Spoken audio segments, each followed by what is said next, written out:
যদিও সবাই জানেন, তারপরও পুনরায় মনে করে দিচ্ছি, এই কার্ডটা কিন্তু অফিসে ফিরে আসবে পুনরায়। হ্যাঁ, রিটেলারের নাম এরিয়া সূত্র থাকবে। এখন হচ্ছে কোন ডেটে সে কত অফার নিল, কেউ একটা অফার নিতে পারে, কেউ দুটো অফার নিতে পারে, সব তো পাশে লেখা থাকবে। হ্যাঁ, ডিএসআর সাইন সহ।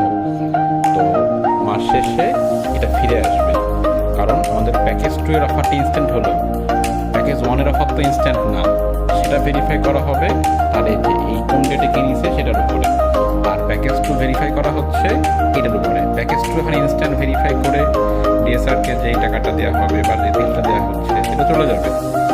তো যখন এই টোটাল কার্ড এই কার্ডটা ফিরে আসবে, তখন প্যাকেজ 1 এর গিফটটা সে পাবে।